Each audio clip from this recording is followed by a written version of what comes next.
के ऊपर मज़ीद बात करेंगे, लेकिन अब एक और न्यूज़ जिसका हमने प्रोग्राम के आगाज़ में भी कहा था कि वॉइस ऑफ अमेरिका उससे ताल्लुक़ रखने वाले, उसमें काम करने वाले जो सैकड़ों सहाफ़ी हैं दुनिया भर में, उनका मुस्तकबिल तारीख होता दिखाई दे रहा है। और ये सब कुछ हो रहा है डोनाल्ड ट्रंप के एक हुक्मनामे के बाद से। 50 ज़बानों में वॉइस ऑफ अमेरिका की जो सर्विस है, ये सर्विस फराहम करता है। 83 साल से ज़ायद हो चुके हैं ये इदारा सहाफ़ती उमूर निभा रहा है और दुनिया भर में इसके करोड़ों सारिफीन हैं। लेकिन अब गुज़िश्ता 2 दिन से मैं भी जब न्यूज़ देख रही होती हूँ, मैं वॉइस ऑफ अमेरिका की वेबसाइट पे हमेशा जाती हूँ कि वहाँ पर अमेरिका से रिलेटेड या उनकी अपनी ख़ास क्रेडिबल सोर्स मखसूस समझा जाता है। रिपोर्ट्स होती हैं, हुँ। अब वहाँ से मुझे कुछ कंटेंट मिल सके, तो वो इदारा जो है, क्या वो बंद होने जा रहा है? क्या होने जा रहा है? क्या अभी कोई वापसी की उम्मीद लगाई जा सकती है? इसी के ऊपर बात करेंगे। वॉइस ऑफ अमेरिका से ही इनका ताल्लुक है। सीनियर सहाफ़ी अली फुरकान ने हमें ज्वाइन कर लिया है इस्लामाबाद से। अस्सलाम वालेकुम, बहुत शुक्रिया आपके वक्त का। सबसे पहले तो ये बता दें कि ये जो सारी खबरें आ रही है वॉइस ऑफ अमेरिका से रिलेटेड, आप खुद भी वॉइस ऑफ अमेरिका का हिस्सा हैं, तो इस वक्त क्या ग्राउंड रियलिटी है? क्या हिदायत मिली हैं आपको? क्या पता चला है आपको? क्या वाकई सैकड़ों जो सहाफ़ी हैं उनको वो बेरोज़गार हो जाएंगे अब? जी, मेरे ख़्याल में अगर मैं ये कहूँ कि मैं उसका हिस्सा था, तो ज़्यादा बेहतर रहेगा क्योंकि 2 दिन पहले बल्कि जुमे की शाम को जो प्रेज़िडेंट ट्रंप ने जो एग्ज़ीक्यूटिव ऑर्डर जारी किया, उसके नतीजे में हमें अभी ये मुतल्ला कर दिया गया है, हमारे जो ह्यूमन रिसोर्स डिपार्टमेंट है, उसकी तरफ से कि हमारी सर्विसेज़ दरकार नहीं है मज़ीद वॉइस ऑफ़ अमेरिका को।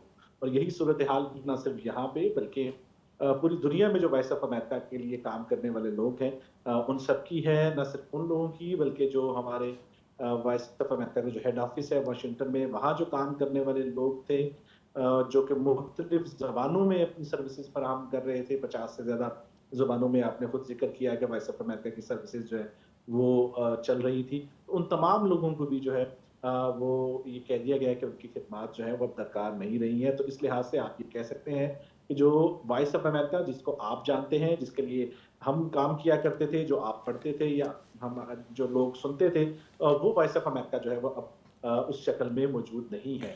और इसका जो इतलाक है, वो उस सदारती जो हुक्मनामा है, उसके फ़ौरन बाद जो है वो कर दिया गया है और ज़्यादातर लोगों को इस हवाले से जो है वो मुतल्ला भी किया जा चुका है। फुरकान भाई, असल में हमने देखा है जैसे पाकिस्तान में पीटीवी की सूरत हाल हम देखते हैं कि जब कोई नया प्राइम मिनिस्टर आता है तो वो अपनी मर्ज़ी के शख्स को सीईओ लगा देता है, चेयरमैन लगा देता है, उसका प्रेसिडेंट लगा देता है। लेकिन पूरे के पूरे इदारे को बंद करना और उससे मंसूबा आपने बताया, और हमने भी मुख्तलिफ रिसर्च में देखा कि सैकड़ों जो हैं वहाँ पे लोग काम करने वाले हैं और तकरीबन 40 करोड़ सार्फिन जो उनको सुन रहे हैं और इससे मतलब मुस्तफ़ीद हो रहे हैं किसी तरह से, डायरेक्टली इनडायरेक्टली।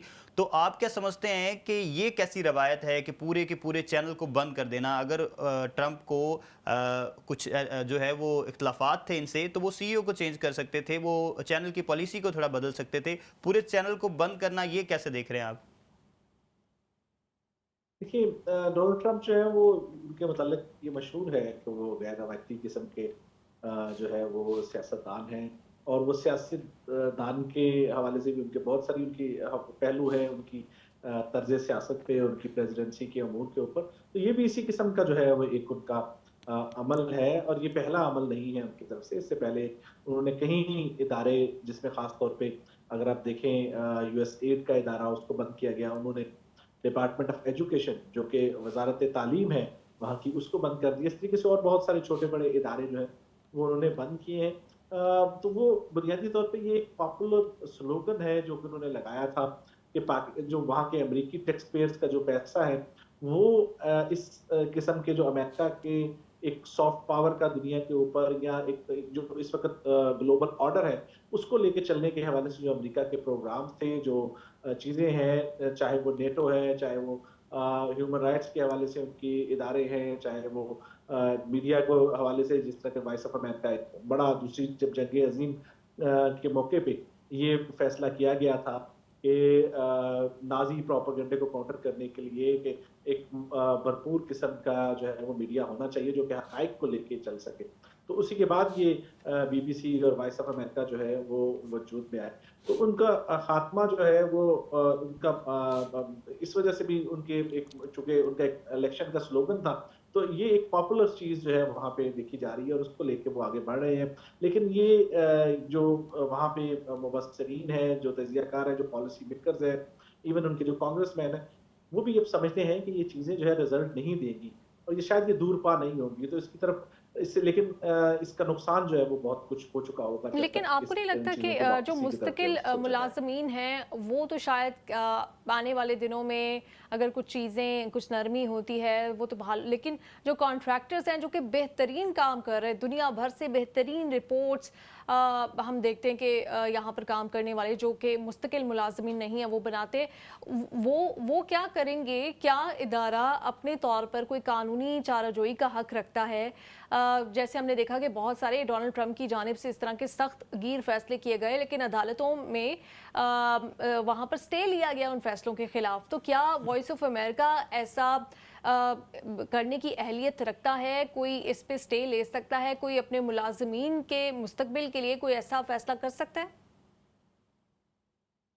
देखिए, एक बड़ी आवाज़, एक बहुत बड़ी तनकीद जो है उसको सामने आई है डोनाल्ड ट्रंप के इस फैसले के बाद और दुनिया भर के जो सहाफ़ती इदारे हैं, जो इज़हार राय के इदारे हैं, उसके अलावा जो मुख्तलिफ पार्लियामेंट्स हैं, यूरोपीय यूनियन है, उन्होंने इस फैसले के ऊपर नज़रसानी का कहा है और इसके ऊपर तनकीद की है।